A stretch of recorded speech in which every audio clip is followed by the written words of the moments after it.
দাদান, আমার ভালো হওয়ার সাথে চুলের সম্পর্ক কি? এটা এখানে নিয়ম। নিয়ম নিয়ম করতে করতে ওনারা আমার ব্যক্তি স্বাধীনতায় হস্তক্ষেপ করছে। এর থেকে তো জেলই ভালো দাদান। ঠিক আছে, তবে চল জেলে। 3 মাসে একবার করে চুল ছাঁটবি, সেখানে 45 জন লোক মিলে একটা ওয়াশরুম ব্যবহার করবি, তেল চিটচিটে বালিশে ঘুমাবি। আর ঠিক আছে ঠিক আছে, আর বলতে হবে না। কাটুক চুল, ন্যাড়া করে ফেলুক আমাকে। ইরফান নিজের মুখে তালা লাগিয়ে বসে থাকে। নাপিত তার পছন্দের ক্লাসিক কোফ ছেটে ছুটে সর্বনাশ করে দেয় অতি যত্নে। আয়নায় নিজেকে দেখতে চাইল না ইরফান। দাদান সুদর্শন, তাই তাকে এসব জিরো ট্রিম করা ছাটে বেশ মানায়। তাকে নিশ্চয়ই কোজাকের মতো লাগছে। আতঙ্কে নিজেকে দেখতেই চাইছে না ইরফান। ইহান ঠেলে ভাইকে জোরপূর্বক আয়নার সামনে দিয়ে দাঁড় করালো। ইরফান অবজ্ঞা নিয়ে দেখল নিজেকে। বেশ কিছুক্ষণ তাকিয়ে থাকলো নিজের দিকে ড্যাব ড্যাব করে।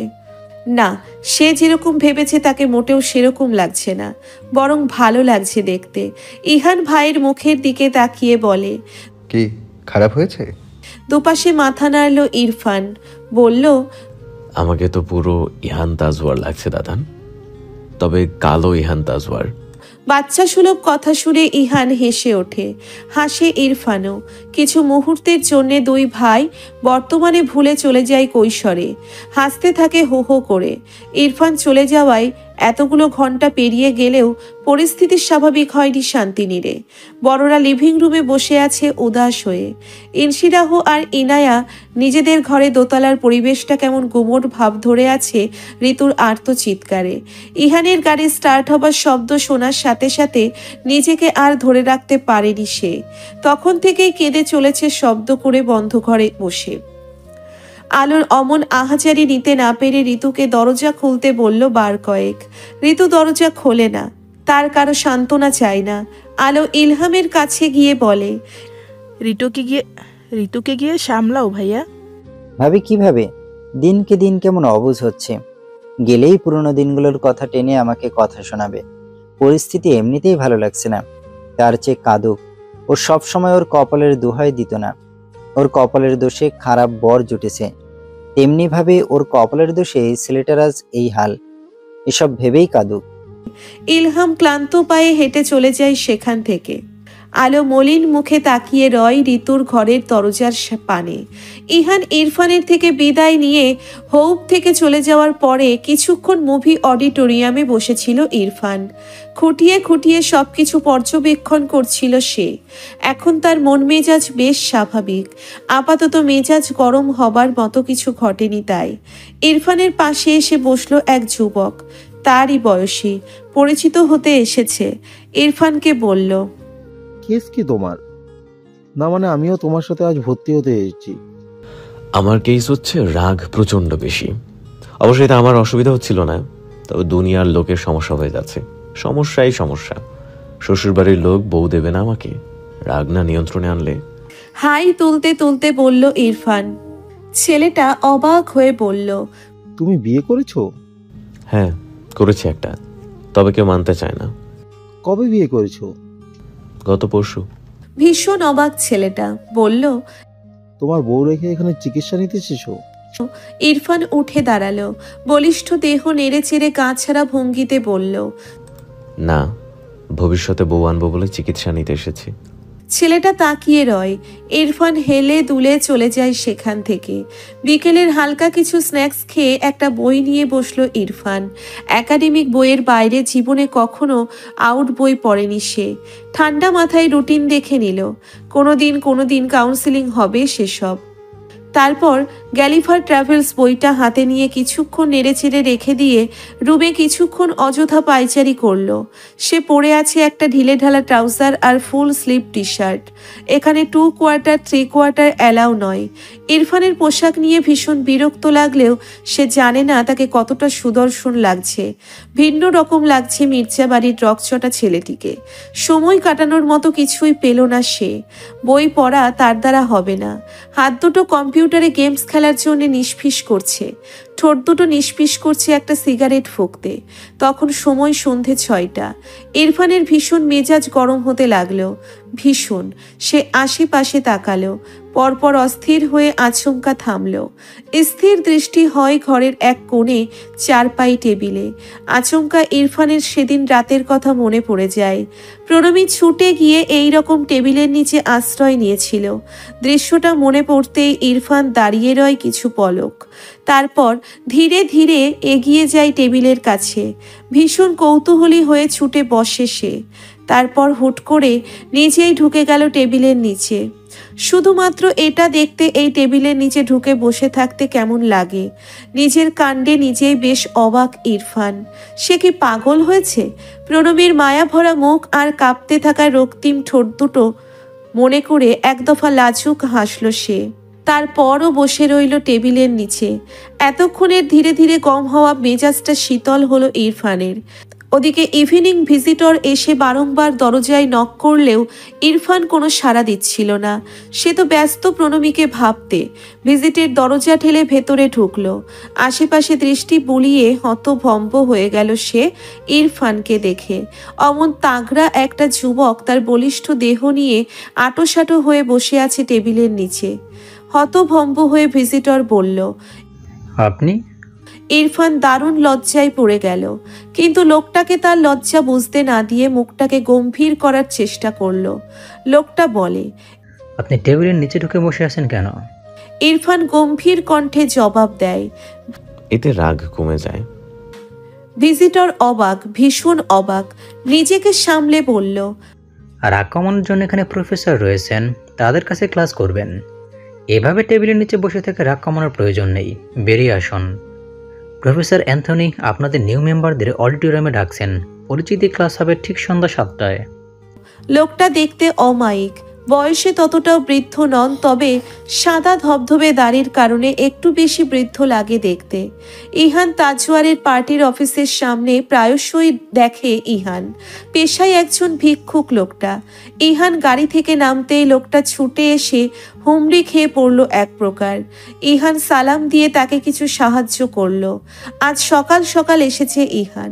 লাগাতার ফোন কল তাকে টিকতে দেয়নি বাড়িতে। ইরফানের রিজার্ভে চলে যাওয়ার 2 দিন পেরিয়েছে। বাড়ির পরিবেশ সেই রকমই থমথমে। ঋতু কেমন নিশ্চুপ হয়ে গিয়েছে, বাড়ির প্রাণ হারিয়েছে। ইরশি রাহুর ঘর থেকে বেরোয় না খুব একটা। শামিন, ইলহাম, ইসমাম প্রয়োজনের কাজটুকু করতে বাইরে যান। প্রতিবেশীদের সাথে আড্ডা দেয় না অবসরে। অফিস থেকে সোজা বাড়িতে চলে আসে। তাড়াহুড়ো করে ইহান আজ অফিসে ঢুকতেই দেখতে পায় তার কক্ষে বসে আছে সাদে আহ্লাদের ম্যানেজার সাব্বির। বিবর্ণ মুখে বসে আছে সে। ইহানকে দেখতে পেয়েই উঠে দাঁড়িয়ে সালাম দিল। সালামের জবাব দিয়ে ইহান তাকে বসতে বলে। সাব্বির বসে আছে শুকনো মুখ নিয়ে, যার পরনায় দুশ্চিন্তাগ্রস্ত সে। তার উপর নতুন এক আতঙ্কের নাম ইহান তাজওয়ার। আজ তাকে এখানে কেন ডাকা হয়েছে সে ব্যাপারে জানে না সাব্বির, তাই দ্বিগুণ চিন্তিত সে। ইহানকে সে সাব্বিরের দৃষ্টি আকর্ষণ করে বলল, সব ভালো? জি ভাই। আমতা আমতা করতে লাগলো সাব্বির। ইহান কোনো ভনিতা না করে সরাসরি সাব্বিরকে বলল, একটা বিশেষ ব্যাপারে জানতে তোমাকে এখানে ডাকা। আচ্ছা, তোমাদের হোটেলের সাইনবোর্ড কেন খোলা হয়েছে? সাব্বির একটা ঢোক গিলল, হড়বড় করে বলে ওঠে, চুক্তির মেয়াদ শেষ তাই। কোথায় হোটেল খুলছো তবে? আপাতত কোনো দালাল খুঁজে পাইনি ভাই। এর আগে কি করেছো? ছাড়লে কেন? আসলে ভুইয়াদের এই দালাল ছাড়াই পরিকল্পনাই ছিল না আমাদের। ম্যামের সাথে একটা ঝামেলা জের ধরে উনি ম্যামকে কোনো নোটিশ না দিয়েই। ঝামেলা? ইহান কৌতূহলী হয়ে জানতে চায়। সাব্বির মিনমিন করছিল। ইহান শীতল স্বরে বলে, কি ঝামেলা? আসলে একটু থেমে সাব্বির বলতে লাগলো, যতদূর শুনতে পেরেছি কানাঘুষা ওই সাগর ভুইয়া ম্যামকে বাজে প্রস্তাব দিয়েছিল। ম্যাম রাজি না হয়। ভ্রু কুচকে যায় ইহানের, চোয়াল শক্ত হয়, বরফ ঠান্ডা গলায় বলে, কে? সাগর ভূঁইয়া? জি, ওই বুড়ো বাগডাসা খুব বিপদে পড়েছে ভাই। হাতের মাত্র 10 দিন আছে, এর মধ্যে একটা ব্যবস্থা করতে হবে। ইহান কিছুক্ষণ চুপ থেকে সাব্বিরকে বলল, ঠিক আছে, যাও। কেন রেগেছিলেন ভাই তা তো বলেন নাই। এমনি ডেকেছিলাম, সামনে সিটি কর্পোরেশন নির্বাচন, ভোটটা আমাদের পার্টিকে দেবে, কেমন? ভালো থেকো। যে কোনো অসুবিধা জানিও। সাব্বির বুঝতে পারল না কিছু, তাকে কেন ডাকা হয়েছে বুঝতে পারল না। এত কিছু মাথায়ও ঢুকছিল না তার। তার মাথার পোকাগুলো সারাদিন কলকলিয়ে বলে নতুন দালান, নতুন দালান। এই মাথায় আর কি ঢুকবে? সাব্বির বেরিয়ে যেতেই ইহান একটা লম্বা শ্বাস ফেলল। সাগর ভুঁইয়ার বিষয়টি জানতে পেরে রাগে কাঁপছে সমস্ত শরীর। এক গ্লাস পানি খেল সে। তখনই আপন এলো অফিসে। দীর্ঘ 15 দিন পরে দেশের বাড়ি থেকে এসেছে ছুটি কাটিয়ে। ইহানের সাথে কুশল বিনিময় করে একটা চেয়ারে বসলো আপন। ওকে উসখুস করতে দেখে ইহান বলল, আর কিছু বলবি? ভাই, বাড়ির সবাই ভালো আছে? আমাদের ইসি কোথায় ভাই? ইসিকে দেখেছি, সকালে বেরিয়েছে ক্যামেরা নিয়ে। আপন ভীষণ ঘামছিল। ইহান ভ্রু কুঁচকে বলে, কি হয়েছে খুলে বল। এদিক ওদিক তাকিয়ে আপন একটা ঢোক গিলে নিয়ে বলল, ভাই মাইন্ড করবেন না, ইসির ব্যাপারে আপনাকে কিছু বলার আছে আমার। ইহান অবাক। আপনের মুখের দিকে তাকিয়েই রাশভারী গলায় বলে, ইসির ব্যাপারে? আজ বহুদিন পরে প্রণমীকে নিজের হাতে গোসল করিয়ে নতুন সালোয়ার কামিজ পরিয়ে সাজাচ্ছে প্রেরণা। ব্যস্ততার জীবনে নিজের চুলে চিরুনি বসানো, শুদ্ধর হাতে নখ কেটে দেওয়ার মতো ছোট ছোট কাজগুলোও করতে ভুলে যায় প্রেরণা। প্রণমীর যত্ন নেয়নি আজ বহুদিন। লালচে কালো দীঘল চুল প্রণমীর, নেমেছে কোমরের নিচ পর্যন্ত। অল্প স্বল্প ঢেউ খেলেছে চুলে। হেয়ার প্যাক লাগিয়ে আজ শ্যাম্পু করে দিয়েছে প্রেরণা। ভারী মিষ্টি সুভাষ ছড়াচ্ছে মেয়েটা। প্রণমী বসে আছে জড়সড় হয়ে। আজ মেয়েটা নিজে থেকে একটা দুটো কথা বলছে। প্রেরণা সুযোগটা হাতছাড়া করলো না। সে চায় মেয়েটার মন থেকে সব ভয় দূর করে দিতে। তাই সময় কাটাচ্ছে প্রণমীর সাথে। ভেজা চুল থেকে 1 ফোঁটা 2 ফোঁটা করে গড়িয়ে পড়ছে জল। অপরূপ রূপসী মুখটাই এক সমুদ্র স্নিগ্ধতা লেপ্টে আছে। তাকে লাগছে রূপকথার রাজকন্যাদের মতো। মম আর ড্যাড দুজনের সৌন্দর্য পুরোটাই পেয়েছে প্রণমী। গায়ে একটা সবুজ রঙের সালোয়ার কামিজ ওর। ওড়নাটা দুকাঁধে আড়াআড়িভাবে ফেলে প্রেরণা বলল, সোনা। মৃদু সাড়া দেয় প্রণমী। একটা গান করবি? প্রণমী দুপাশে মাথা নাড়ায়। সে গান করবে না। একটা দীর্ঘশ্বাস ছেড়ে প্রেরণা বলে, কিসের ভয় তোর প্রণব? কোনো ভয় নেই আর, সব বিপদ কেটে গিয়েছে সোনা। ভয় পাচ্ছি না আমি, আমার গাইতে ইচ্ছে করছে না। না ভয় পাচ্ছিস, বল আমায় কি হয়েছে, না বলে বুঝবো কিভাবে? প্রণমী কিছু মুহূর্ত নীরবতা পালন করে বলতে লাগলো, আপু, ভাবির চাচা চাচিরা এ বাড়িতে কেন আসেন? ওনারা কি আমাকে নিয়ে যেতে চান? আপু, সেদিন আমি ভয় পেয়ে কবুল বলেছি। আমি করিনি বিয়ে লোকটাকে। আমি যদি কবুল না বলতাম ওই লোকটা আমার সাথে খারাপ কিছু করে ফেলতো। আমি ওই লোকটার কাছে যাব না। ভাবির বাড়ির লোক কি আমাকে নিয়ে যেতে চায়? আমি যাব না। এই বিয়ে আমি মানি না আপু। কান্না মিশ্রিত কণ্ঠে বিড়বিড় করছিল প্রণমী। প্রেরণা বোনের আতঙ্কিত মুখটার দিকে মলিন মুখে তাকিয়ে রয়। মাথায় হাত বুলিয়ে বলে, কেউ নিয়ে যাবে না তোকে, এই বিয়ে হয়নি। আর ইনুর চাচা চাচি আসে তোকে দেখতে। শামিন আঙ্কেল আর ওনার ওয়াইফ এই বিষয়ে একটা কথাও বলেননি। ওনারা শুধু তোর শরীরের খোঁজ খবর নেয়, ইনুকে দেখতে আসেন। কিছু ভয় নেই আর, আমরা আছি না, মরে গিয়েছি। আজ সকাল সকাল ঘরের সব কাজ করে নিয়েছে প্রেরণা। আজকে একটা বিশেষ দিন। প্রণমী আর মিস জেনি বাদে প্রেরণা, ইনায়া আর প্রীতম যাবে শুদ্ধকে নিয়ে হসপিটালে। আজ শুদ্ধর সুন্নতে খতনা করানো হবে। এর আগে প্রেরণা হেল্পিং হ্যান্ড নেয়নি কোনো, তবে ইনায়া আসার পর থেকে নিতে হয়েছে। প্রেরণার ব্যস্ততা বেড়েছে। পড়ুয়া মেয়েটার অযথা কাজে হাত লাগাতে হয়। সবকিছু গোছগাছ করে কিচেনের দিকে যাওয়া ধরলে প্রেরণা চাপা আর্তনাদ শুনতে পেল। ইনুর ছুটে গেল সে কিচেনে। গিয়ে দেখলো হাতের আঙ্গুল সামান্য কেটে ফেলেছে লেমন গ্রাস কাটতে গিয়ে। আঙ্গুলে ফার্স্ট এইড করতে করতে আর চোখে ইনায়াকে এক পলক দেখে প্রেরণা বলল, এত অন্যমনস্ক কেন থাকো? কই না তো আপু। বড্ড মায়া লাগলো প্রেরণার মেয়েটির প্রতি। বিয়ের দিন থেকে একটার পর একটা ঝামেলা আর দায়িত্বের চাতাকলে পিষ্ট হচ্ছে মেয়েটা। বয়স কতই বা, সবে 20। এই তো ঝামেলার একটা জবনিকা টানা প্রয়োজন। নয়তো প্রীতম আর ইনায়ার এত উতলা প্রেম পানসে হতে দেখলে প্রেরণার খারাপ লাগবে। ভাইয়ের বউকে প্রেরণা বলল, আজ শুদ্ধর ঝামেলাটা যাক, প্রীতমের সাথে 1 সপ্তাহের জন্য কোথাও ঘুরে আসবে। তোমরা ঘোরাঘুরি করে আসার পরেই হবে রিসেপশন, মানে হানিমুনের পরে হবে রিসেপশন। হেসে ফেলল প্রেরণা। হাসলো কারণ ইনায়াকে হাসাতে চাই তাই। তবে ইনায়া মন খুলে হাসলো না, ম্ল্যান হাসলো। প্রেরণা জানে, প্রেরণা বোঝে কেন ইনায়া এমন করে। আসলে ভাইয়ের জন্যে মন পড়ে তাই। প্রেরণা আর কথা না বাড়িয়ে উঠে দাঁড়ায়। শুদ্ধ ইবনে ওয়াসিদ আলমারির মধ্যে লুকিয়ে আছে। ভীষণ ভীত হয়ে পড়েছে ছেলেটা। ওই অতটুকু হলেও শুদ্ধ জানে সুন্নতে খতনা কি। তাদের ক্লাসের আইজান তাকে বলেছে কিছুদিন আগে। আইজান বলেছে একজন ডাক্তার একটা কাঁচি দিয়ে কচাত করে নুনু কেটে দেয়, অনেক ব্যথা হয়। আইজানেরটা কাটা হয়েছে 10 দিন আগে। প্রেরণা, প্রীতম, ইনায়া পুরো ঘরময় তন্ন তন্ন করে খুঁজে শুদ্ধকে আলমারি থেকে উদ্ধার করলো। শুদ্ধ কাঁদো কাঁদো হয়ে বলল, মাম্মা আমি যাব না, আমি কোথাও যাব না। আমরা তো রোলার কোস্টার চড়তে যাচ্ছি বাবা, তুমি কি ভেবেছো? শুদ্ধ চোখ মুছল, 2 চোখ ভরা বিস্ময় নিয়ে বলল, রোলার কোস্টার? সোনা, আচ্ছা তোমার মামিমণিকে জিজ্ঞেস করে দেখো। শুদ্ধ ইনায়ার দিকে তাকালো।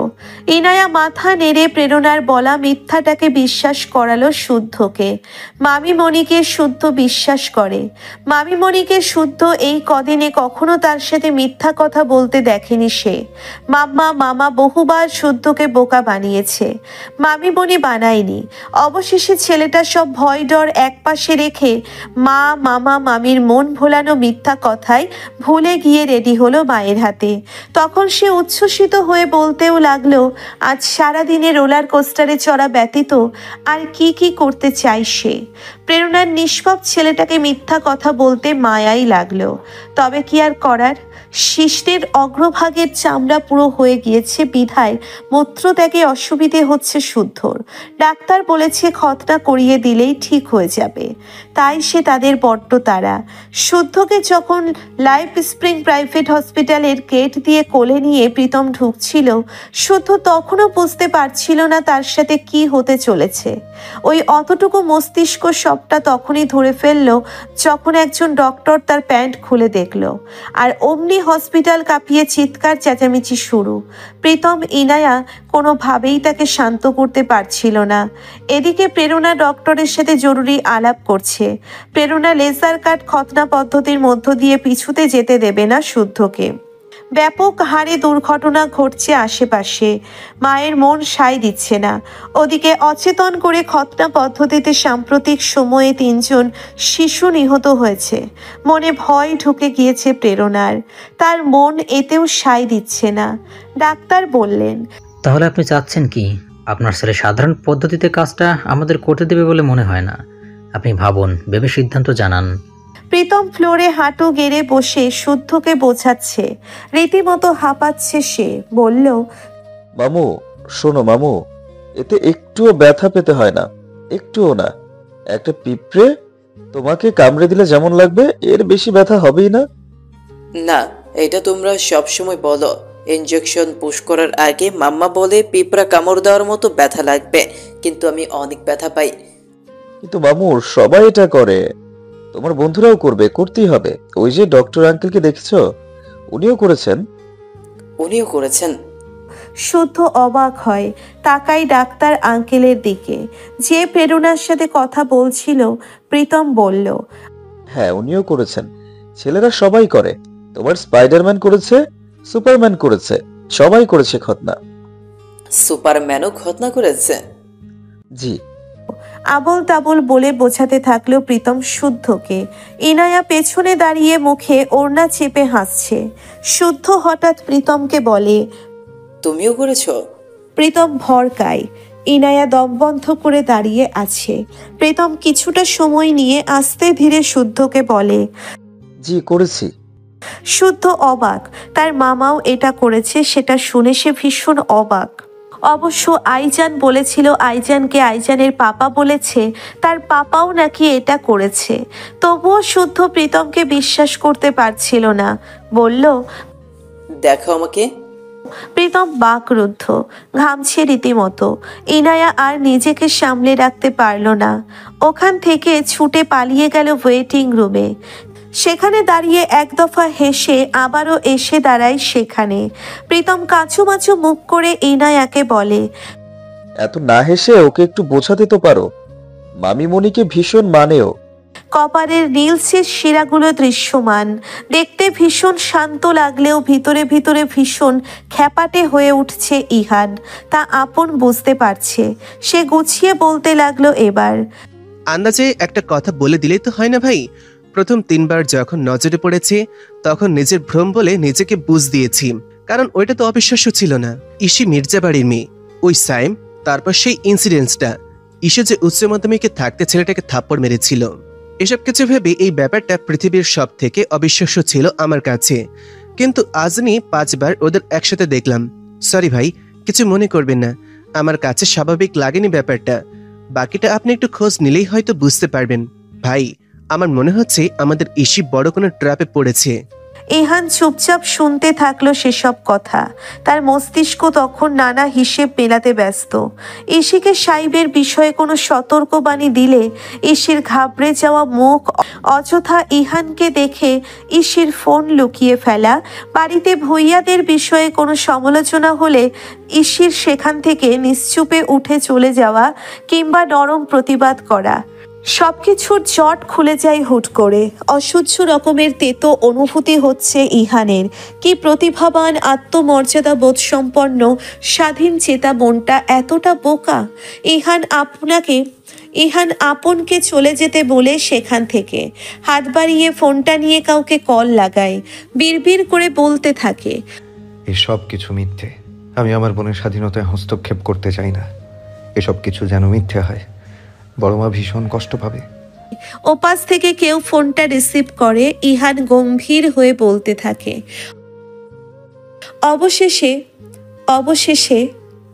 অবশেষে দীর্ঘ 1 ঘন্টার প্রচেষ্টা সফল হলো ইনায়ার। তোতা পাখির মতো ঠোঁট নেড়ে শুদ্ধকে রাজ্যের মন ভোলানো কথাই ভোলাতে সক্ষম হলো অবশেষে। একটা লম্বা শ্বাস ফেলে ইনায়া বসলো চেয়ারে। হাঁপ ধরে গিয়েছে তার। প্রীতম গর্বিত দৃষ্টিতে স্ত্রীর দিকে তাকিয়ে হাসে নির্মল হাসি। শুদ্ধবাবু তখন গুড বয়ের মতন শুয়ে আছে কেবিনে। হাত মুষ্টিবদ্ধ করে দাঁতে দাঁত চেপে শক্ত হয়ে পড়ে আছে ছেলেটা। তাকে সব ভয় দূর করতে হবে। মামিমণি বলেছে ব্রেভ বয় হতে হলে এটা করতেই হবে। শুদ্ধ হতে চাই ব্রেভ বয়, তাকে প্রমাণ দিতেই হবে মাম্মার কাছে সে ব্রেভ বয়, নয়তো মাম্মা নেক্সট ইয়ার তাকে প্যারাগ্লাইডিং করাতে নিয়ে যাবে না। শুদ্ধ যথেষ্ট সাহসী হয়ে উঠেছে ইরায়ার বোঝ নিয়ে। সে প্রস্তুত। নিজেকে নিজে প্রমিস করলো শুদ্ধ। কোনো চেঁচামেচি নয়, কোনো কান্নাকাটি নয়। মাম্মা সবসময় বলে শুদ্ধের পাপা ছিলেন একজন হিরো, একদম সুপারম্যানের মতো। যুদ্ধ করতো পাপা, মোটেও ব্যথা পেত না সে। শুদ্ধও কাঁদবে না। ডক্টর এর মাঝে 8টা খতনা করে ওদের কেবিনে এলেন প্রেরণার সিদ্ধান্ত জানতে। প্রেরণা বলল তার ছেলে রাজি হয়েছে। তাদেরকে আরও কিছু সময় দিয়েছে ডক্টর। এর মাঝে হঠাৎ প্রীতমের ফোনে একটা কল আসে। কলটা রিসিভ করেই প্রীতমের মুখটা শুকিয়ে একটুখানি হয়ে যায়। চেঁচিয়ে ওঠে সে। হোয়াট? প্রেরণা আর ইনায়া চিন্তিত হয়ে তাকালো। ফোন কেটে প্রীতম উদ্বিগ্নতার সাথে প্রেরণাকে বলল, আপু, শুভ বাইক অ্যাক্সিডেন্ট করেছে, চোট পেয়েছে ভীষণ। প্রেরণা আর ইনায়া জোর করে প্রীতমকে পাঠিয়ে দিল শুভর কাছে। প্রীতম বন্ধুর বিপদে ছুটে যেতে চাইলেই হিমশিম খাচ্ছিল একটা অজানা আতঙ্কে। প্রীতমের থেকে ভালো প্রেরণাকে কেউ চেনে না। এই ভদ্র মহিলা এখন যতটা শক্তপোক্ত ভাব নিয়ে সবটা সামলাচ্ছে, এই মহিলা খানিক বাদে একটা বাচ্চা হয়ে যাবে। খুব ভেঙে পড়বে প্রেরণা। প্রীতম জানে। ইনায়া প্রীতমকে বোঝালো, প্রীতমকে ভরসা দিল সে প্রেরণাকে সামলাবে। মনে বড় দ্বিধা নিয়ে প্রীতম ছুটল শুদ্ধকে দেখতে। নিজেকে সবসময় একটা শক্ত খোলসে আবৃত করে রাখা প্রেরণার পৃথিবীতে অন্যতম এবং সবথেকে বড় দুর্বল জায়গা তার ছেলে। সামান্য জ্বর হলেও যে মহিলা পানি মুখে দিতে ভুলে যায়, আজ চোখের সামনে এসব স্থির দাঁড়িয়ে দেখতে পারবে না সে। ইনায়া যথেষ্ট আত্মপ্রত্যয়ী। ইনায়াকে বাড়ির লোক থেকে শুরু করে বন্ধুরা সবাই হাবলি নেকু বলে সম্বোধন করলেও সে খুব আত্মবিশ্বাস নিয়ে এক একটা দায়িত্ব কাঁধে তুলে নেয়। এই যে এখন প্রীতমকে যেহেতু সে বলেছে আপুকে সামনে নেবে, তার মানে নেবেই। প্রেরণাকে ঠেলে বসিয়ে দিয়ে সে শুদ্ধের সব দায়িত্ব কাঁধে তুলে নিল। প্রেরণা ক্রমশ ভেঙে পড়েছে, রীতিমতো হাত পা ঘামছে। চোখের সামনে নিউজ পোর্টালগুলোর চড়া দাগের আর্টিকেল সামনে ভেসে উঠছে। ডক্টরের সামান্য ভুলে এক শিশুর মৃত্যু, খতনা করতে গিয়ে দুর্ঘটনাবশত 5 বছরের এক শিশুর মৃত্যু। দৃষ্টিপটে দাপিয়ে বেড়াচ্ছে খবরগুলো। প্রেরণা ঘামছে, ঢোক গিলছে বারবার। একবার ভাবলো প্রীতমকে কল করবে, তার অবস্থা বেগতিক, কিন্তু দিল না। শুভ ছেলেটার পাশে প্রীতমের সবার আগে থাকা উচিত। এই শহরে বিপদে আপদে ওরা সব সময় প্রেরণাকে দেখেছে। শুদ্ধ তখন শক্ত হয়ে শুয়ে আছে, চোখ মুখ খিচিয়ে। ডক্টর এলো সবকিছু গুছিয়ে, যেই না কদম বাড়ানো শুদ্ধর দিকে, অমনি প্রেরণা বিকট শব্দে কেঁদে উঠল। মায়ের মন মা এমনই, সামান্য যন্ত্রণা সহ্য করতে পারবে না প্রেরণা। ডক্টর থমকালো, রীতিমতো ভ্যাবাচেকা খেলো ডক্টর ভদ্র মহিলার এমন ভোল পাল্টানো দেখে। যথেষ্ট শক্ত গোছের মনে হয়েছিল প্রেরণাকে। ইনায়া এবার মাথায় হাত দিল। প্রেরণার এহেন মানসিক অবনতি ঘটবে সে ভাবতেই পারেনি। চোখ বড় বড় করে মায়ের কান্না দেখছিল। আশ্চর্যের বিষয়, শুদ্ধ ভয় পাচ্ছে না, তবে মাম্মা কাঁদছে। শত বোঝানোর শত ভরসা দেওয়ার পরেও প্রেরণা কাঁদছিল বাচ্চাদের মতো। সে সহ্য করতে পারে না। ডক্টর ঘাবড়ে গিয়ে ইনায়াকে বলল, এভাবে আমি কাজ করতে পারবো না তো। আপনাদের সাথে কোনো পুরুষ লোক নেই? কি আশ্চর্য, ওনাকে সামলান। একদিকে প্রেরণা আর একদিকে শুদ্ধ। ইনায়া কাকে রেখে কার কাছে যাবে? প্রীতম তাকে কল করে মিনিট 2 আগে জানিয়েছে শুভকে হসপিটালে নিয়ে যাওয়া হচ্ছে। প্রীতম এই পরিস্থিতিতে দুশ্চিন্তা করবে, তাই ইনায়া এদিকের কথা জানালো না কিছু। সবটা যেভাবে হোক সামলে নেবে সে, কিন্তু কিভাবে সামলাবে?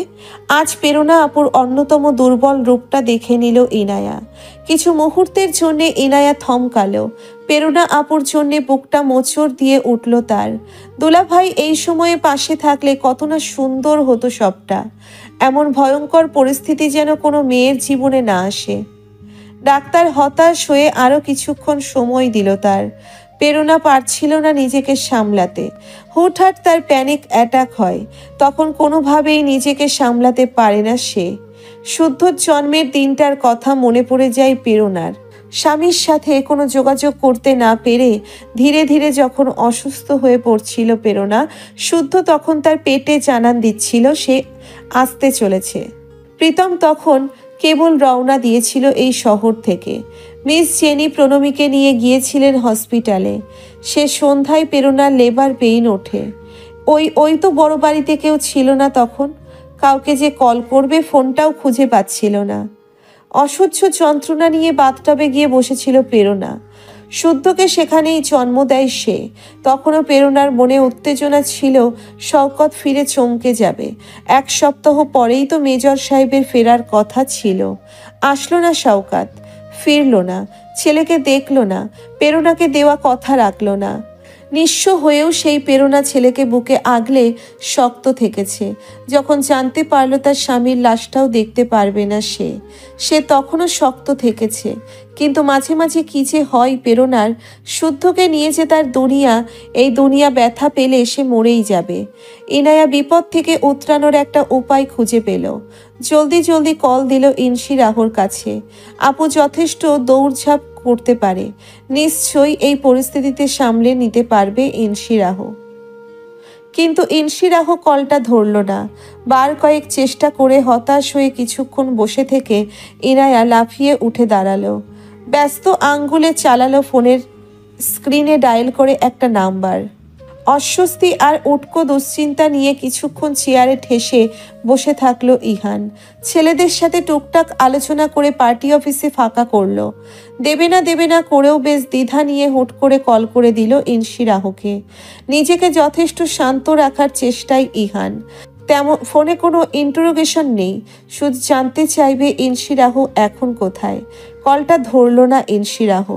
ফোনটা রীতিমতো শব্দ করে টেবিল থেকে দিয়ে দুহাতে কপাল চেপে ধরে ইহান। সাগর ভুঁইয়ার চেহারাটা চোখের সামনে বেডে উঠতেই দপদপ করে থাকা মাথাটা রাগে ঠিক তখনই তার ফোন বেজে ওঠে। কলটা রিসিভ করতেই ওপাশ থেকে ইনু তাড়াহুড়ো করে বলতে লাগলো, দাদান একটু লাইফ স্প্রিং এ আসতে পারবে 30 মিনিটের মধ্যে? ইহানের সময় লাগলো সর্বোচ্চ 12 মিনিট। ফুল স্পিডে গাড়ি চালিয়েছে সে। ইনায়া খুলে কিছুই বলেনি। একটা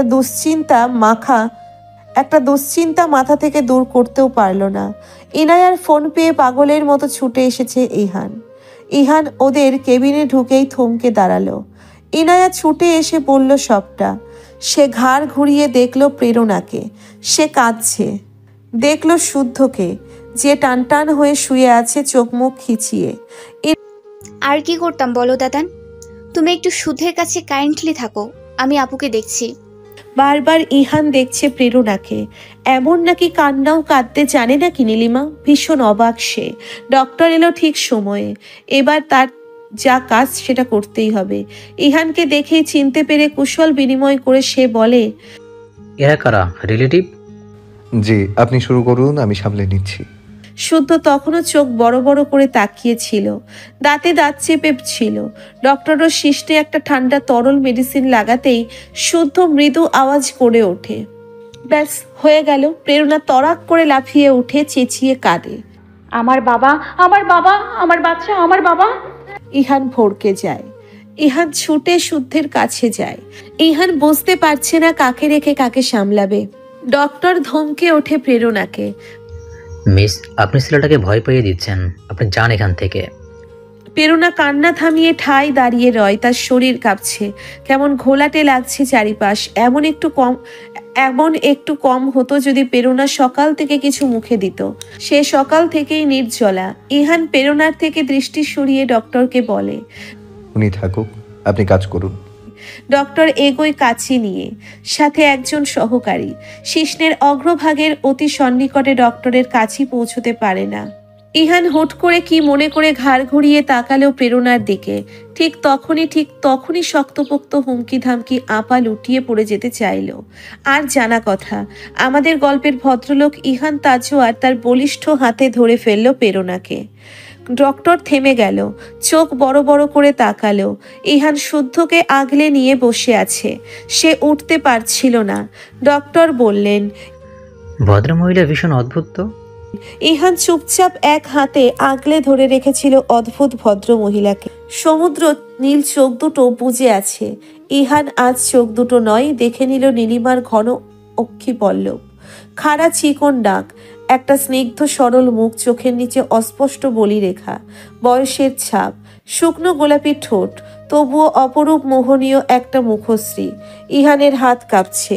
উচ্চতায় 5 ফুট 11.5 ইঞ্চির বলিষ্ঠ দেহী লোকটা এক হাতে একটি টিংটিঙে শরীরের ভদ্রমহিলাকে সামলাতে পারছিল না। সংকোচে আড়ষ্ঠতায় ভীষণ বিব্রত ইহান। নিজের আচরণে নিজেই বিরক্ত তার হ্যাংলা বেহায়া দৃষ্টি সরিয়ে নিল প্রেরণার মুখ থেকে। দুজন নার্স ছুটে এলো, অতি অল্প বয়সী নতুন নার্স, ভীষণ অপটু। বারবার বলতে লাগলো, স্যার আপনার ওয়াইফকে ওই বেডে শুইয়ে দিন। ওদিকে শুদ্ধের খতনা হয়ে গিয়েছে, ছেলেটা পাথরের মতো হয়ে আছে। ডক্টর ব্যান্ডেজ করে দিচ্ছে শিশ্নে। এদিকে নার্স দুটো বারবার বলতে লাগে, স্যার আপনার ওয়াইফকে বেডে শুইয়ে দিন। ইহান আবারও তাকালো প্রেরণার মুখের দিকে। এভাবে একটা পরনারীকে ধরে থাকায় তার পা থেকে মাথা পর্যন্ত সন্দেহ ঘামছিল। নার্স দুটোকে ঠান্ডা স্বরে বলল, Could you please stop addressing her my wife? She is not my wife. ভরকালো নার্স আমতা আমতা করে বলল, না মানে স্যার এইভাবে ধরে আছেন। নার্স দুটোকে ঠান্ডা স্বরে বলল। ভরকালো নার্স আমতা আমতা করে বলল, তো কি ফেলে দেব? যা যা অর্ডার করেছিল সব খাবার সেই রকমই পড়ে আছে। ইনশিরাহ শুধু কোল্ড ড্রিঙ্কসটাতে চুমুক বসিয়েছে মাত্র একবার। আপাতত অন্যমনস্ক হয়ে স্ট্র দিয়ে তরলটুকু নাড়াচাড়া করছে। শাইম দীর্ঘ সময় ধরে ওকে খেয়াল করছে, তবে তার পক্ষেও নিরাপত্তা বিরাজমান। এখানে এই রেস্তোরাঁতে ঢোকার কিছু মুহূর্ত পূর্বে ফোনটাকে সাইলেন্ট মোডে ফেলে রেখেছিল ইনশিরাহ। ওদিকে যে সবাই তাকে হন্যে হয়ে খুঁজছে, সে খবর কি রাখে কেউ? পারিবারিক ঝামেলায় রীতিমতো হাঁপিয়ে উঠে আজ কিছুটা সময় কাটাতে এখানে এসেছে সে।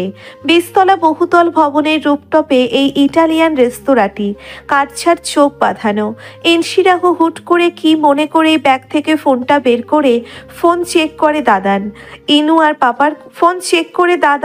আর পাপার কতগুলো মিসড কল চোখে পড়তেই তার চক্ষু চড়ক গাছ। দেরি না করে ইনশিরাহ উঠে দাঁড়ায়। অর্ডার করা সব খাবার পার্সেল করে নিয়ে সে শাইমকে বলে দ্রুত প্রস্থান নেয়। দেরি না করে ইনশিরাহ উঠে দাঁড়ায়। অর্ডার করা সব খাবার পার্সেল করে নিয়ে সে শাইমকে বলে দ্রুত প্রস্থান নেয়। আজ ইনশিরাহ স্কুটি সাথে করে নিয়ে আসেনি, না এনেছে বাড়ির গাড়ি। অত কাঠফাটা রোদ্দুর যখন মাথার ওপরে, ইনশিরাহ পার্সেল করা খাবারগুলো ওভারব্রিজের নিচে উদম শরীরে বসে থাকা দুজন পথশিশুকে বিলিয়ে দিয়ে ফুটপাত ধরে হাঁটতে থাকে। মাঝে মধ্যেই ইনশিরাহ এমন করে, রাস্তায় রাস্তায় উদ্দেশ্যহীনভাবে হাঁটে। ইরফান এজন্য তাকে বলতো মহিলা হিমো।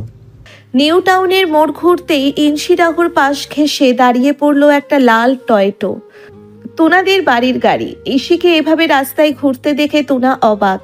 জলদি জলদি ভিতরে ওঠার তাড়া দিল। ইনশিরাহ ঠোঁটে লেপ্টে আছে ম্লান হাসি, দেখে মনে হলো ক্লান্ত বেশ। তুনা বলতে লাগলো, কিরে ইদানিং তোকে ড্রেস করা যাচ্ছে না, ডিস্টার্ব তুই? নিশ্চুপ ইনশিরাহ। তুনা বলতে লাগলো, সাইমের কথা ফ্যামিলিকে এখনো কেন জানাচ্ছিস না? বোঝাপড়া কি এখনো হয়নি তোদের? দীর্ঘদিন ডেট করলি একে অপরকে।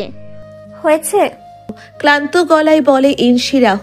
তুনা ড্রাইভ করতে করতে বলতে থাকে, বলে দে নয়তো তোদের পরিবার যা কনজারভেটিভ, হুট করে একদিন দেখবি আঙ্কেল আন্টি হঠাৎ কোনো যদুমধুর সাথে তোর বিয়ে ঠিক করলো, আর তুই তাদের মানাও করতে পারবি না, আই এম শিওর। তারপর আজীবন ভুগবি। ইস, আমার তো ভাবতেই ভয় লাগে। অ্যারেঞ্জ ম্যারেজের কথা, চিনি না জানি না, যার সাথে কোনো কিছুর মিল হয়ে ওঠেনি, এমন একটা লোকের উদম ঘমার্ত শরীরটা রোজ রাতে জাপটে ধরতে হবে দু হাতে। এক থু, আমার আত্মা কেঁপে ওঠে এসব ভাবলে। Arrange marriage is really scary bro. ধর, সে জানেই না তোর পছন্দের রং কি, খবরও রাখে না, কিন্তু রোজ রাতে বিছানায় তোর ব্রা খুলতে খুলতে বলবে পার্পল কালারটাতে তোমাকে উষ্ণ লাগে, এই রংটাই পরবে। ভাবতে পারিস কি ভয়ঙ্কর ব্যাপার স্যাপার? একটা কথা আমি মনে প্রাণে বিশ্বাস করি রে ইসি, অ্যারেঞ্জ ম্যারেজে পুরুষেরা একটা মেয়েকে সেক্স টয় ছাড়া আর কিছুই ভাবে না আজকাল। বড় অপর কথা তো জানিস, আমি মরে গেলেও অ্যারেঞ্জ ম্যারেজ করবো না রে ইসি। অনর্গল অ্যারেঞ্জ ম্যারেজের ভয়াবহতা ইনশিরাহকে শুনিয়ে যাচ্ছিল তুনা। ইনশিরাহ ওসব শুনছিল না। সে ভীষণ অন্যমনস্ক। কিছুক্ষণ ভেবে সে সিদ্ধান্তটা নিয়েই নিল। সামনের সপ্তাহে শাইমের কথা মাম্মা পাপাকে জানিয়ে দেবে সে, নয়তো মিছে আশা মনে পুষে রাখবে মাম্মা পাপা। মইনের সাথে ঘনিষ্ঠতা বেড়েছে তাদের। এমন হতে থাকলে প্রত্যেকেই একটা বিব্রতকর পরিস্থিতিতে পড়ে যাবে। যা হবার হোক। যে অনল জেনে বুঝে ইনশিরাহ চেলেছে নিজের জন্য, সে অনলে পড়তে দেরি কিসের? দীর্ঘ 6 বছর উপেক্ষা করার পরে সবটা জেনেই শাইমকে গ্রহণ করেছে ইনশিরাহ। এই সম্পর্ক শুধু তার তরুণী আবেগ থেকে হয়নি, এই সম্পর্ক বোঝাপড়ার। মাম্মা পাপা ঠিক মানবে, না মানলেও ইনশিরাহ মানিয়ে নেবে, যেভাবেই হোক। নেডিমেজ দেখছিল ইহান ভদ্র মহিলাকে। একজন ডক্টর এসে পালস রেট চেক করে চলে যায়। সে তখনও তার দৃষ্টি স্থির রেখেছে পাংশুবর্ণের মুখটার দিকে। ফর্সা মুখটা কেমন নীলচে হয়ে আছে। নীলিমার নীল মুখ, ঠোঁটের কোণে অস্পষ্ট হাসি ইহানের। অত্যল্প কাল পরেই তা মিলিয়ে গেল। কিছুক্ষণ আগের ঘটনায় সে রীতিমতো বিব্রত। প্রেরণাকে ইহান নিজে কোলে তুলে এই বেডে রেখেছে। বিব্রত দ্বিধান্বিত ইহান নিজের হাতের দিকে তাকায়, আবারও তাকায় নীলিমার দিকে। ছোটবেলার কথা মনে আছে ইহানের। তার সুন্নতে খতনার দিকে তার সুন্নতে খতনার দিনে ঋতু এমন করেই জ্ঞান হারিয়ে ফেলেছিল। ইরফানের সময়টিতেও সেই ঘটনার পুনরাবৃত্তি করেছিল ঋতু। দীপ্তর খতনার দিনে বড়মা জ্ঞান হারিয়ে ফেলেছিল। ইহান হাসল। সন্তানের প্রতি মায়েদের ভালোবাসা, আবেগ, স্নেহ ইউনিভার্সাল, সেটা তো জানা কথা। তবে ছেলে বাচ্চার শূন্যতে খতনার দিনে মায়েদের হুট করে জ্ঞান হারিয়ে ফেলাও যে ইউনিভার্সাল ইহান এখন বুঝতে পারছে। কিছু সময় নিজের অবচেতন মনেই হ্যাংলার মতো একজন পরনারীকে দেখে সম্বিত ফিরতেই সে চোখ নামিয়ে নেয়। নিষিদ্ধ কাজটি করে ইহান তাজওয়ার ভীষণ লজ্জিত।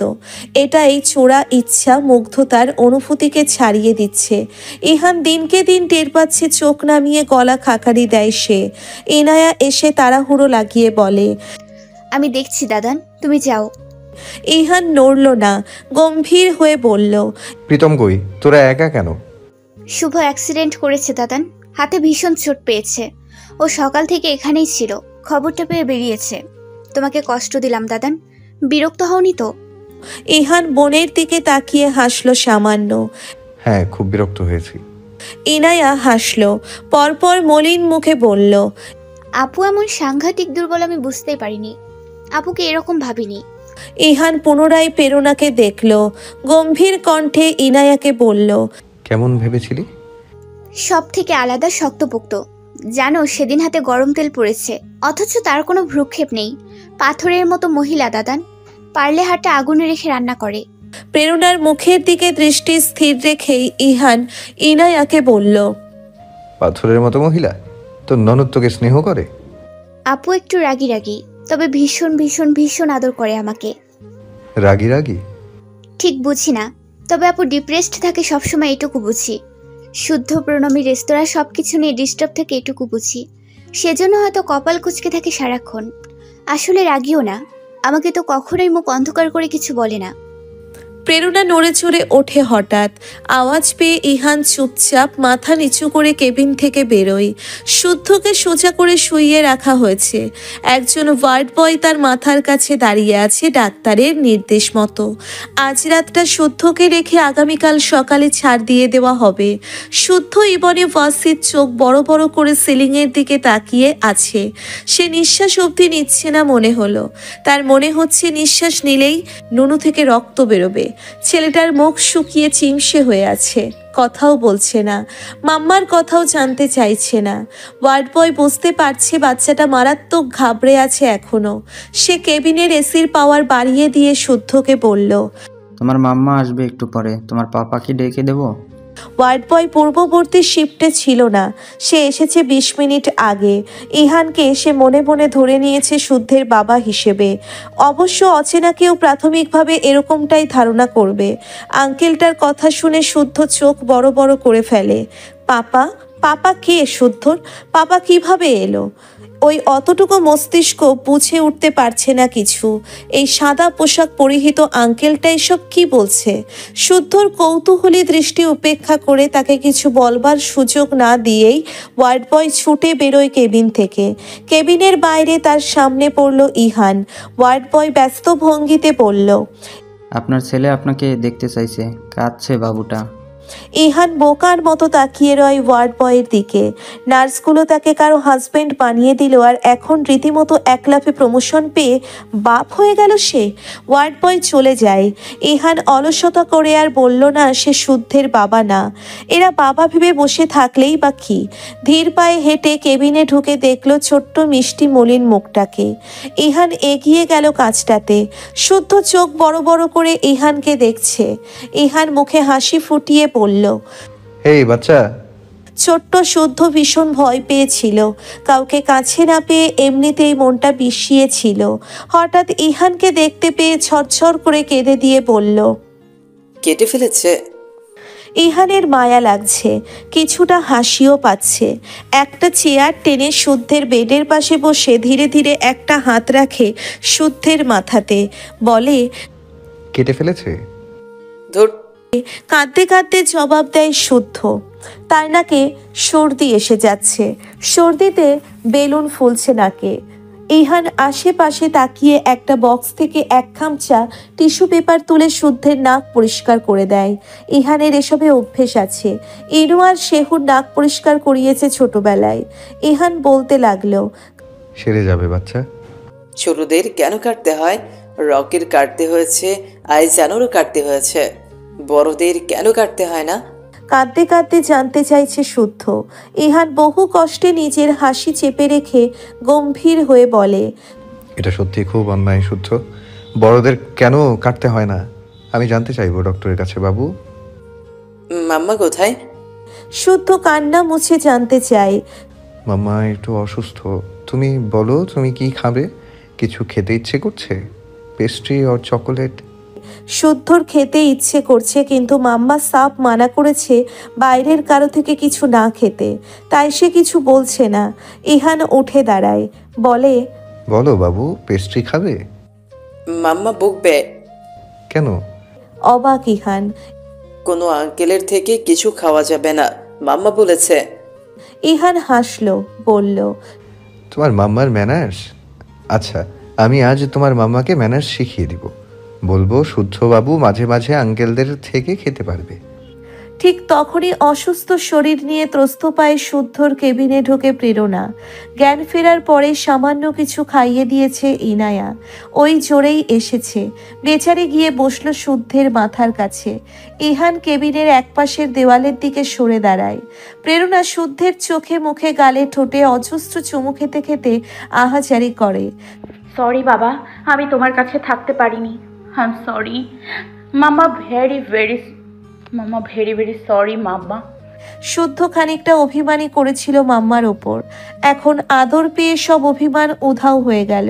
মাথা তুলে প্রেরণা ইহানের দিকে তাকায়। এতক্ষণে সে খেয়াল করলো ইহানকে। গায়ের শাড়ির আঁচল ডান কাঁধে টেনে বিব্রত হয়ে এলোমেলো দৃষ্টি দিল প্রেরণা। লোকটাকে ঘন্টার পর ঘন্টা তাদের জন্য এখানে আটকা পড়েছে। ভীষণ মনে ছোট লাগছে প্রেরণার। ভাইয়ের শ্বশুরবাড়ির লোক, তারপর দুদিন আগে এত বড় একটা ঝামেলা হয়েছে। সামাজিকতার খাতিরে হয়তো বিরক্তি প্রকাশ করছেন না। প্রেরণা শান্ত হলো, নিচু স্বরে বলল, আপনাকে এখানে অযথা ঝামেলা পোহাতে হচ্ছে।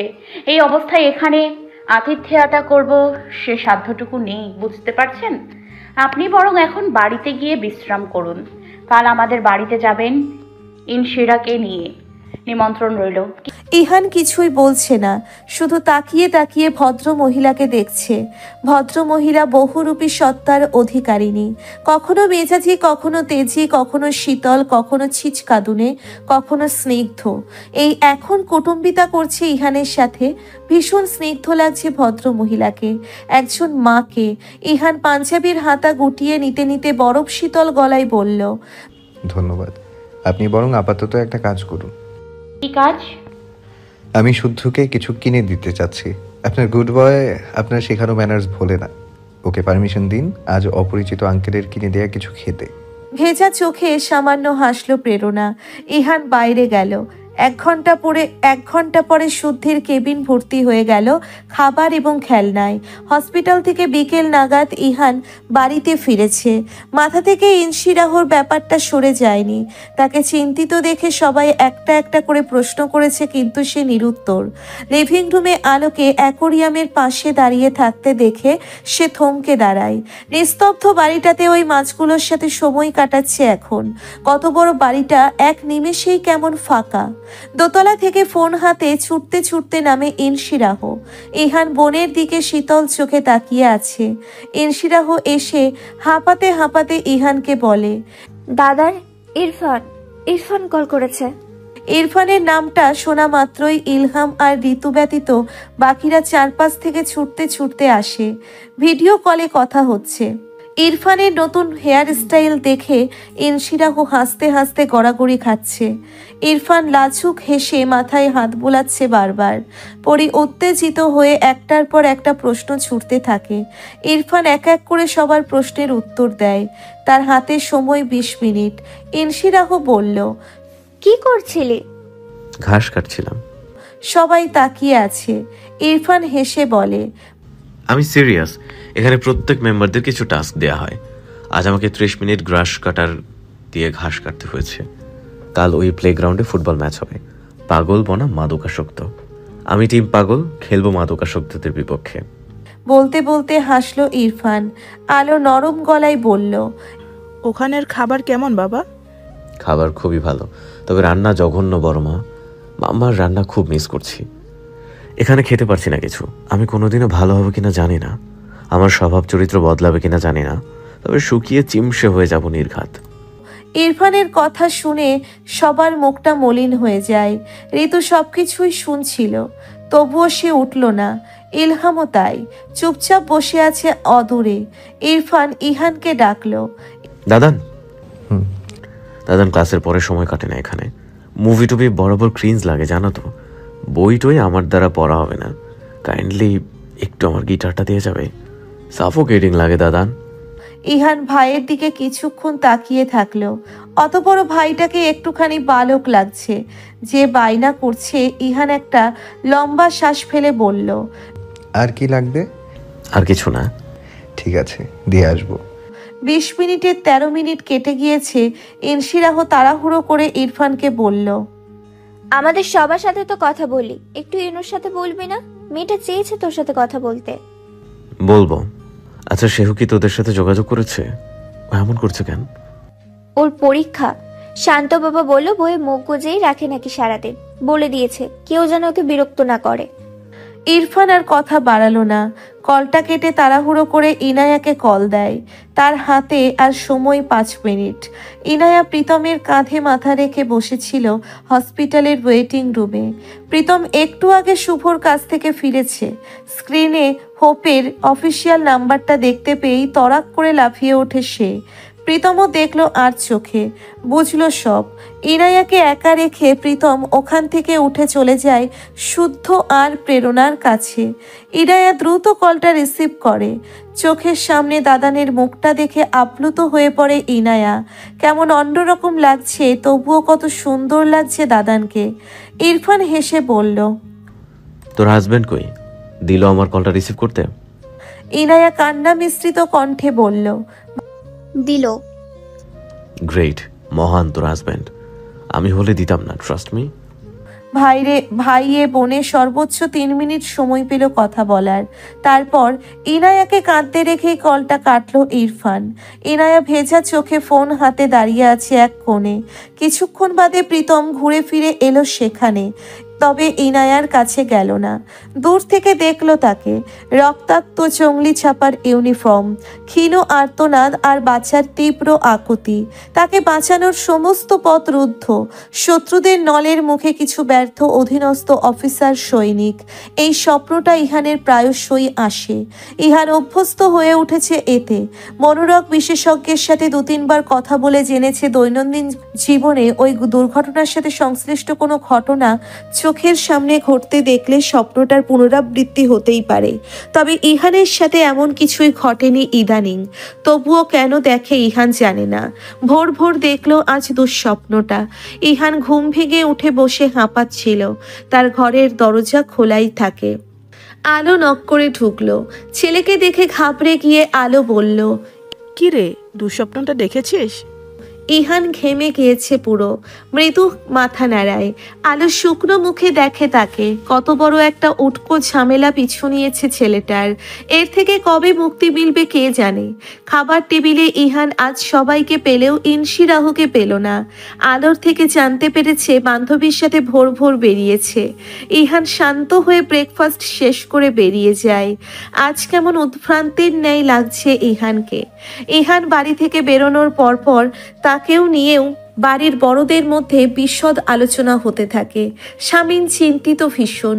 এই পরিস্থিতিতে এমন কথা তোলা নেহায়েত অযৌক্তিক, তবুও সে ইলহামকে বলল, ও তো নিজে থেকে কিছু বলছেও না। বিয়ের ব্যাপারে আমাদেরকেও কিছু একটা ভাবতেই হবে। এভাবে তো চলতে পারে না, তাই না? তুই একটা চাপ দে। চাপ? ভাইয়া চাপ দেব কিভাবে? আদমরা ফিরেছিল ছেলেটা মিশন থেকে। নিজেকে সামলে উঠতে না উঠতেই আরেকটা ধাক্কা পেল ওই মেয়েটার থেকে। এখন যেভাবে চাইছে চলুক। ওর ব্যাপারে কোনো অগ্রিম সিদ্ধান্ত আমি নেব না। নিজের জীবনের সবকিছু ভুলে যাকেই বাঁচবে ও বাবা হিসেবে আমি খুশি খুশি ছেলের ইচ্ছে মেনে নেব। ও নিজেকে যত খুশি সময় দিক, যাকে ইচ্ছা তাকে গ্রহণ করুক। শামিন আলো খুশি হয় ইলহামের কথা শুনে। আলোর হঠাৎ মনে পড়ে যায় ইহান বলেছিল একটি মেয়ের কথা, যার সমুদ্র নীল চোখ। মেয়েটির কথা বলতে গিয়ে কেমন লজ্জা পাচ্ছিল ছেলেটা। আলো ঠিক করলো আর একবার তুলবে আলো কথাটা ইহানের সাথে। ভাগ্য সুপ্রসন্ন হলে ইরফান সুস্থ হয়ে বাড়িতে আসবে। ইনসি রাহু আর মঈনের ব্যাপারটাও আগাবে। তারপর এ বাড়িতে সামনে দুটো বিয়ে হবে। প্যাচপিচি গরমে ঘেমে নিয়ে অস্থির ইনসি রাহু। মনে হচ্ছে সূর্যি মামা আজ তার উপর ভীষণ ক্ষেপেছেন। পোশাকের ওপর থেকে চামড়া পুড়িয়ে দিচ্ছে। এই এত রোদেও ইনসি রাহু কোনো রকম সানস্ক্রিন লোশন না মেখেই বেরিয়েছে। স্কুটির ফ্রন্ট মিররে নিজের চেহারা দেখে নিজেই ভয় পেল। মুখমণ্ডল থেকে তেল চুইয়ে চুইয়ে নামছে। তাকে দেখাচ্ছে ভয়ঙ্কর। পৃথিবীতে এই বেশে একমাত্র সেই বোধহয় বয়ফ্রেন্ডের সাথে দেখা করতে যাচ্ছে। অন্যান্য মেয়েরা হলে এত বড় দুঃসাহস করতই না। সেটা ভেবে নিজেকে মনে মনে সাহসী তকমা দিল ইনসি রাহু। রেডিও কলোনির কফি ডেট কফি বারে তাদের মিটিং প্লেস ঠিক হয়েছে। শাইম সর্বসময় সময়ের আগে পৌঁছে যায়। এটা ইনসি রাহুর ভালো লাগে। আশেপাশে সাবধানী নজর বুলিয়ে ইনসি রাহু মাস্ক খুলল। এভাবে দীর্ঘ সময় মাস্ক পরে থাকায় শ্বাস নিতে কষ্ট হচ্ছে। শাইম বলল, দৌড়ে এসেছো নাকি? ইনসি রাহু ভীষণ হাঁপাচ্ছে। হাঁপাতে হাঁপাতে জবাবটা দিতেই যাবে, ঠিক তখনই তার মুখ শুকিয়ে একটুখানি হয়ে যায়। পাংশুবর্ণের মুখটা নিয়ে তাকিয়ে আছে সোজাসুজি। কপালে পুনরায় বিন্দু বিন্দু ঘাম ফুটে উঠল। চেয়ার থেকে তড়াক করে লাফিয়ে উঠে দাঁড়ালো সে। ঢোক গিলল দুবার। শাইম ইনসি রাহুর এমন আচরণ দেখে ধীরে ধীরে ঘাড় ঘুরিয়ে পিছনে ফিরে তাকালো। পরপর চেয়ার ছেড়ে সেও উঠে দাঁড়ায়। ইহান ক্যাফের দরজা ঠেলে ধীর পায়ে এগিয়ে আসলো। বোনের দিকে নির্নিমেষ তাকিয়ে আছে সে। দেখছে শাইমকেও। ইনসি রাহু একটা ফাঁকা ঢোক গিলল। সে তো প্রস্তুত সবটা সামলে নিতে। মুখোমুখি তো হতেই হতো দাদানের। তবে এত বুক কাঁপছে কেন হঠাৎ সে সেটাই বুঝতে পারছে না। ইহান আরো দু কদম এগোলো। ইনসি রাহুর থেকে দৃষ্টি সরিয়ে শাইমকে দেখল। শাইমকে শীতল চোখে দেখছে তাকে। তার ঠোঁট লেপ্টে আছে রহস্যময় হাসি। তার ঠোঁটে লেপ্টে আছে রহস্যময় হাসি। ইনসি রাহু যতখানি থমকালো, হঠাৎ দাদানকে দেখে তার নিঃশ্বাস বন্ধ হয়ে এলো। যখন দেখলো ক্যাফের এক্সিট দিয়ে ভিতরে ঢুকেছে স্বয়ং স্বামী নিয়াসার মির্জা। ভীষণ হতবাক ইনসি রাহু একপাশে হেলে পড়ল যেন। সে তো এমনভাবে মুখোমুখি হতে চায়নি কারো। হঠাৎ এখানে এভাবে দাদান পাপা কি করবে এরা? পাপাকে কিভাবে সামলে নেবে সে? শাইমকে দাদান মারধর করলে কি করবে? হাত কাঁপছে তার। স্বামী অবিশ্বাস্য দৃষ্টিতে মেয়েকে দেখছে। দেখছে শাইমকে। ধীর পায়ে এগোচ্ছে সে। ইনসি রাহু আরো দুবার ঢোক গিলে অস্ফুটে বলল, পাপ্পা। শামিন কোনো কথা বলছে না। একবার মেয়েকে দেখছে, একবার সাগরের ছেলেকে। ইহান শান্ত হয়ে দাঁড়িয়ে আছে। কোনো চোটপাট নয়, কোনো ধমকাধমকি নয়। শাইমের দিকে এক পলক ক্রোধান্বিত দৃষ্টি নিয়ে বোনের দিকে তাকালো। ক্যাফেটা এলিট শ্রেণীর। যথেষ্ট মার্জিত পরিবেশ। আশেপাশে দৃষ্টি বুলিয়ে ইহান তপ্ত শ্বাস ফেলে বোনকে বরফ শীতল কণ্ঠে বলল, বাইরে গাড়িতে গিয়ে বস ইসি, 3 সেকেন্ডের মধ্যে। গাড়িতে 3টে মানুষ নীরব। আজ রাস্তায় মোটামুটি জ্যাম। ইহান কেমন অধৈর্য হয়ে গাড়ি চালাচ্ছে। হর্ন দিচ্ছে অকারণে। কিন্তু সে শান্ত। কোনো নড়চড় নেই, কোনো কথা নেই মুখে। ইনসি রাহু বারবার পাপার দিকে তাকায় দাদানের দিকে। সে নিজেকে সামলে নিয়েছে। এখন শুধু সুযোগ খুঁজছে এই দুজনকে ব্যাখ্যা দেওয়ার। শামিন সিটে গা এড়িয়ে বাইরের দিকে অহেতুক তাকিয়ে আছে। এখনো অবধি মেয়েকে সে কিছুই বলেনি, একটা শব্দও না। দীর্ঘ সময় পরে থেমে থেমে ইনসি রাহু বলল, পাপা, Dadan, listen to me. Ihan জবাবই দিল না। আর না দিল শামিন। ইনসি রাহু অধৈর্য হলো, চেঁচালো, you guys try to understand, I can explain. গাড়ি ততক্ষণে শান্তিনীরের গেট দিয়ে ভিতরে ঢুকলো। ইহান ধীরে ধীরে নয় হুট করে ব্রেক কষল। ইনসি রাহুর দিকে তাকিয়ে বরফ শীতল কণ্ঠে বলল, ট্রাস্ট মি ইসি, ইউ কান্ট। সবার প্রথমেই অদ্রিতা আলো মেয়ের গালে পরপর 4টে চর দিল। প্রত্যেকটা চরের শব্দ ভীষণ কানে বাজছিল সবার।